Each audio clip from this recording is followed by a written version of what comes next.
evening, Lisa. Good evening, Andrew. Rat-ti-tat-ti-tat. It's the final Are You Being Served? Yes. The Pop Star. The Pop Star. Which, even at the time, I remember being a bit of an odd one. Yeah. It was funnier than I thought it was going to be. Yeah. And I remembered it anyway. Okay. So. But we start. Yes. A Lady in a Hat is directed by Captain Peacock towards Miss Brahms. And she's served fairly quickly. Yeah, very quickly. Mrs. Slocum is blue. She is. And the phone goes, doesn't it? And it's Mr. Rumbold who wants to be informed when Mr. Spooner is here. Now she bellows this across. I mean, yes, she really does. Captain Peacock. It's a completely huge sort of shout, isn't it? And he's not impressed with their shouting. No, he's not. Because he says we're discreet here, aren't we? This isn't like Billingsgate Fish Market. So how is she to attract his attention? She's to wave her hand and wait till he comes over. But Mr. Rumbold comes out of his office and just bellows across the across the floor, the room, doesn't he? And then Mrs. Slocum starts gesticulating. She does. She does lots of sort of stuff. But yes, Mr. Rumbold is sure she knows it's not Billingsgate Fish Market.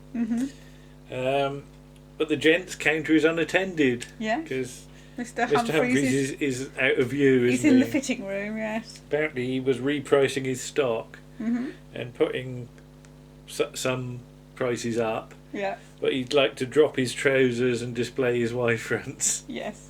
They're not very. They're sort of really horrible white, boring Y fronts he puts up, doesn't he, on a sort of figure? Okay. I didn't pay them that much attention, to be honest. I did look at them. So. But Mr. Rumbold wants everyone to gather round because Mr. Spooner is late again, isn't he? And he's been late a lot. Yes. So should they terminate his employment? But apparently they had a concert the other day on Saturday, didn't they? Yeah. And it finished late. Yeah. And he had a sore throat. Yeah. This could be important. Yes. But yeah, Captain Peacock isn't keen on Mr. Spooner anyway. No. And he thinks his hair's too long. So they have a bit of a vote, don't they? Yes. I don't know quite why it's everybody's decision to make. Yeah, it should be just Mr. Rumbold, really. It's like he's sort of scared of taking the responsibility. He doesn't want to make the decision, does he? But Miss Brahms is fairly keen on him. Yeah. Unusually so, I would say, actually. Yeah, she's feeling a bit sorry for him, isn't she? And even Mr. Humphreys is sort of on his side. But yeah, Captain Peacock and Mrs. Slocum vote for him to go. Maybe he could have a lowly position, though, like stoking the boilers. Would be difficult as they run on gas, don't they? But Mr. Spooner arrives and he's informed he's got a new job. Yeah. You know, he says that one of the lift girls wasn't there, so he had to come up by the stairs. Yeah. But he's told in this new job he could start at the bottom but rise up, couldn't he? And of course, he's a lift boy. Yes, and they get this stupid costume out again that they had when the Queen was coming, the one Mr. Harmon wore, which is the sort of old-fashioned red velvet look. With a sort of box hat. With a hat and the gloves and yeah. But in the canteen, Mr. Spooner's got this costume on. Yeah. And he goes to sit with them, doesn't he, as normal? But he's told basically that he's not wanted and he goes off to sit alone, doesn't he? But the manageress arrives and doesn't want him where he is. No. He's got to move. He's too lowly. He's got to move further on. So he says he'll go and have his coffee in the lift. He gets an R for all this, doesn't he? Well, when he has to move table, he gets an R. Mr. Humphreys is okay doing it on his own, though, isn't he? But Mr. Harmon appears with a copy of the local paper, which is given a good write-up to the concert, and basically naming Mr. Spooner as the best thing there. Yes, as a standout to act. Because everybody else, because he sang Chanson d'amour, And is he described as a young Des O'Connor? Is that a good thing or not? I don't know. Depends if you're Morecambe and Wise or not. Yeah. But basically, Mr. Humphreys, Miss Brahms, and Mrs. Slocum were backing singers. Mr. Rumbold played his accordion. And Captain Peacock played the piano, but out of view. Yes, behind a curtain, so he couldn't be seen. Yeah. But he kept leaning back into view. Though he could have been mistaken for a stagehand. Yes. Mr. Harmon, I'd paid money to see this, kept producing ferrets from his trousers and the flags of all nations. Though one of his ferrets went awry, didn't they? He couldn't find it. Yeah, which was the reason they were 10 minutes late on, because he was trying to find his ferret. But Mr. Rumbold comes in. He's had a call from the record company, and there was a record company, because their talent spotter was at the concert, and suddenly everybody realises that Mr. Spooner's a bit more valuable than they thought he was. Than they thought. So Mrs. Slocum goes off with a cup of coffee for him. Yeah. Miss Brahms runs after her with the sugar. And Mr. Humphreys nabs a chocolate biscuit off of Captain Peacock and runs off with that. So, back on the floor, Mr. Spooner's being dosed with throat spray, isn't he? And going me, me, me, me, me, me, me, me. Yes. Doing sort of exercises. Voice exercises. He doesn't go Harry Roy or Tim Coon. No, he doesn't, no. But that's for acting, not for singing. Is that for singing? Yes. But he's got to take care of his throat. Yes. But basically, he's been reinstated now, and everyone starts to sort of try and get round him, don't they? Yes. Sort of Miss Brahms keeps on sort of pawing at him, and Mr. Humphreys is on the other shoulder, isn't he? Though Mr. Humphreys had a sore throat once. I love him once. Yeah. Because, what was it?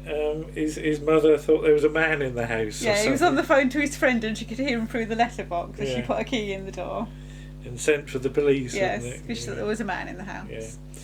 But Mr. Spooner could have any girl he wants, says Miss Brahms. Miss Brahms, and he wonders whether that includes her. Yeah. But the phone goes for Mr. Spooner.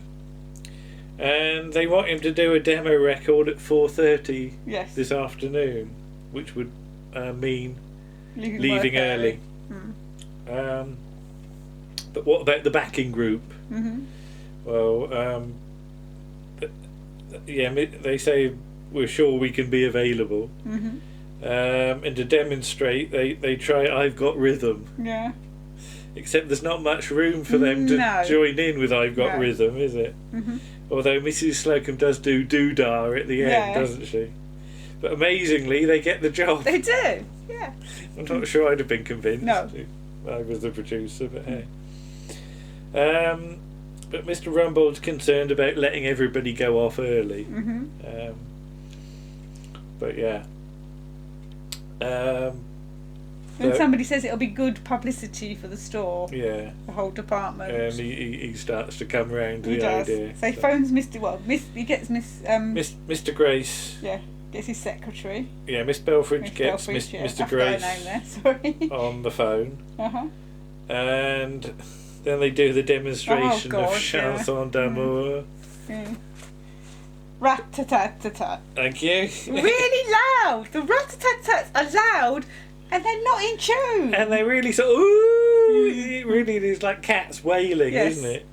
And he thinks it's some dogs with distemper or something, doesn't he? Mr. Grace thinks it's the pet department. Yeah. And he says keep them all in quarantine. Yeah. And then Mr. Spooner says, "Oh, you've ruined my career." Well, I don't see how. No. It's a bit of all it is to get to the position where you do the recording at the store. Yeah, basically to get round it, they use the equipment in the music department. So, yeah, they don't actually go to the music department. They lug all the equipment up. Their floor. Yeah. Again. Why they just didn't go down to the... Because they have to redress the set. I know. So more sort of la la la la la me me me me stuff. And more throat spraying. Mr. Harmon's got a record of backing music, hasn't he? and they've got one sheet of music basically for them all to look at. Yeah. Although Captain Peacock seems to have one as well, doesn't he? Later. But Mr. Spooner gets that because he hasn't got one. But he needs to know where to come in with his doodahs, doesn't he? Yes. Yeah. So, Captain Peacock and Mr. Rumbold are supplied with binoculars because they have to stand at the back. They do. Dearie me. Captain Peacock first of all gets the sight of two big semi-quavers, doesn't he? Yes. Or is that Mrs. It's the music. Yeah, Mrs. Slocum. Mr. Harmon's playing the record, but recording on a 7.5-inch reel-to-reel recorder. That detail's important as well later. I suppose you're right. They do sort of set things up in terms of details. They do, yeah. They seed things. So they start to sing, and a couple of cleaners arrive with buckets, clanging them about, making a lot of noise. And so the younger one, have we seen any of these cleaners before? These are new cleaners. But the younger one says it's that handsome Mr. Spooner. So he's suddenly got a lot of attention. He has. Hasn't he? Well, he's going to be famous, so or possibly be and famous. two more cleaners turn up. Yeah. And all this clanging of buckets and things is being recorded on the thing. Yeah. And they don't stop and start again. No. Again. But her advice is to get rid of the backing group, basically, isn't it? And they all get told to go away. Pointed to go away. Yeah. Later, Mrs. Axelby apparently has heard it. This is the next day. Yeah, because they've made copies on cassette now, haven't they? Yeah. So Mrs. Slocum got a cassette player from the Man in the Pub or something, and they sort of they fudged the line about what was it? Tiddle's hair stands on end when she sees him. It should have been my pussy's hair stands on end when. Yes. Yeah, but maybe they tried it with my pussy and they decided it was a bit too rude. So they changed it to Tiddles. Yeah.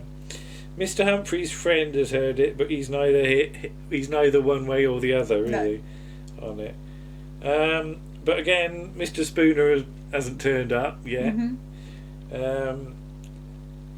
So Mrs. Peacock has heard it and was impressed. Yes, and a bit. And thought it was romantic. Yeah.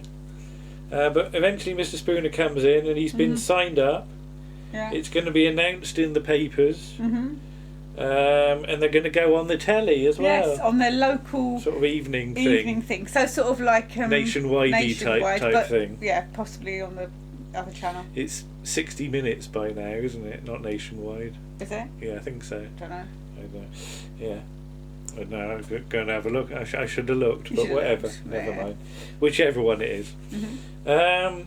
So in Mr. Rumbold's office, Mr. Rumbold, he's sort of fairly keen on being on the telly, isn't he? Till it's pointed out that he could make a mistake in front of millions of people. Then he has to start taking aspirins, doesn't he? Because he's run out of tranquilizers. Yes. Mr. Harmer says the press want a photo call, don't they, for pictures? Oh dear. Mr. Spooner's starting to get a croaky voice, isn't he? Yeah. So am I. Yeah. So this ancient old camera is brought in. Yes. Seymour's there briefly. Keith Hodiak. Why don't they just get a camera? Surely they have a photographer and an electronics department. I know. It's just it's for the joke. Yeah. In context of the story, it makes no sense. Yeah. So. Yeah, it's one that belonged to Mr. Grace that he uses on his ship or something, isn't it? And it's as good as the day it was made. 1066 apparently. Yeah. Which is obviously not true. So they've got to hold the pose and not blink. Yeah. Seymour goes outside at this point, doesn't he? So they're sort of smiling, aren't they? Yeah. This is where people in Victorian photographs do not smile because the exposure is far too long. Yeah. That's why they all look stern. Despite not being in it, Miss Belfridge has sort of insinuated herself into the middle of the thing. And there are several parts of it that are sticking out more than others. And she's sort of got her motor running. Yeah. Can you sort of demonstrate the movements? No. I think, yeah. I bet that looks dreadful when I play that back. I bet it does. That's my Miss Belfridge impression. I don't know why I pulled her face. But yes. Then the cleaner arrives, all of a fluster, to tell Seymour that Mr. Grace has supplied the wrong powder. For the Flash. This is gunpowder that he'd use on his ship or something to launch things or something, wasn't it? So there's an almighty explosion. And the door falls off. Yeah. And then everybody sort of comes out in various states of disarray. Yes. And surprise, surprise, Miss Belfridge's clothes have been blown off. Yeah, all her clothes have fallen off, haven't they? Well, not all of them. It's funny that, isn't it? You've got her under... garments. I was going to say crackers, but... and her underparts are on display, aren't they? I don't think they are. And then moving on. Mrs. Slocum comes out, all her hair's all stuck up and her face is black. Mr. Does anybody ever actually really get a black face? No, not like that, no. And Mr. Spooner's got the camera on his head. Yeah. So how the hell the camera's ended up on his head in one piece? Because he's got the sort of lens. I was going to say prong, but he's got the lens, and he's... Oh dear, it's very, very silly, isn't it? But very funny. Yeah, you did actually laugh out loud at that, didn't you? So, yeah. So a bit later in the TV studio, luckily Mr. Harmon has brought along the tape if it's needed. Just in case, yeah. And blimey, it's TV's Nick Ross. Yeah, a proper television presenter. Yeah. Didn't get like Gordon Kay on to be or something. And then enter, oh Lord, Captain Peacock in top hat and tails all white, isn't it? Yeah. Mr. Rumbold's got his accordion with a sort of... He's come as a Frenchman. He's got a striped stripy top and a beret. And a little moustache penciled on it. And has he got a little red neckerchief as well? Yeah, just be thankful he hasn't got a string of onions around his neck. And a bicycle. Then Mr. Spooner. What's he come as? He's got this red thing with open shirt. Is it red or is it pink? Oh, I don't know what it is. And his hair's been all quiffed and it's blonde. And then what's his backing group? Oh God, yeah. Miss Brahms and Mrs. Slocum were sort of dressed in a sort of 20s style. And what's Mr. Humphrey? Mr. Humphreys is sort of like a version of Elton John for the 80s. With leggings. And boots and it's all very tight and very sort of satiny. Yeah. So they start to sing Chanson d'amour. Rat-a-tat-a-tat. And then Mr. Spooner's voice starts to go, doesn't it? So they stick the tape on quick. Except that the studio runs at 15 inches instead of 7.5, so it comes out at double speed, and everybody has to dance and mime really fast, don't they? And that's it, really. Yeah. The end credits run, and they sing the song again, and miraculously his voice is better, isn't it? Yes. And that, ladies and gentlemen, is Are You Being Served? Yeah, that is the original run of Are You Being Served? From Series 1 to Series 10. What do you think of it as a final episode? It's quite a nice, light-hearted one. Because there's the implication that everybody moves on to a different career at this point, isn't it? Yeah. So in some ways you could sort of make it up in your head that nobody goes back to work at Grace Brothers. And which, makes me think who would replace them. But of course, later on, much later on, we find out, what happens to about 4 to years the later, characters. Because isn't it about 1988 Grace and Favour first Something starts? like that, I'm not sure. And which we're not going to cover at the moment. We may look at it at some time, but you don't really like it as much, do you? It's taking them out of the settings. Yeah. We looked in Genome, and the week after, it seems to be Easter week, so there's the Cannonball Run on and stuff like that. But the week after that, 3 Up, 2 Down starts. So I remember seeing, well, not originally, but I have seen it. Angela Thorne and Michael Elf. But actually, that was better than I thought, that episode. I always remember it being a real disappointment, and in my head, it's a disappointment. But it's not bad. No, it's not. It's not up there with the highs, but But there is plot. It's not awful. No. Yeah, it's not a series of sketches, which it could have so easily have been, couldn't it? So. And there's some good moments. So you know, not a dreadful end to the series. And we have enjoyed watching it. Yeah, very much so. It took a bit longer than we thought because we stopped. We stopped and started. But there is a real sense of the show evolves. Mm-hmm. My favourite era still involves Mr. Granger, and it always will. Yes, you love Mr. Granger. I do like it, but along the way, you know, even after Mr. Granger leaves, there are still highs and lows, and some of the highs are very high indeed. Yes, some of the lows are very low. Some of the lows are very low. Yes. There we go. Yes, but next week, we will look at the 2016 pilot for a possible new version of Are You Being Served? Yeah. Starring, amongst the others, the lovely John Challis and the late lamented Roy Barraclough. Yes. And Sherry Hewson. Yes. And we will see what we think of that. Okay, and then we will have another series. We will, and we'll announce on that the boil next week. But we'll see. And let's just say we've got 2 series that we're thinking of doing. One, we're going to do the first series of one, and then the first series of the other. Yeah. One of them might have a writer who we've looked at before. Yeah. And the other one, we haven't at all. Ooh. Not on video, anyway. We shall see. Okay then. See you soon. Okay. Bye. Bye.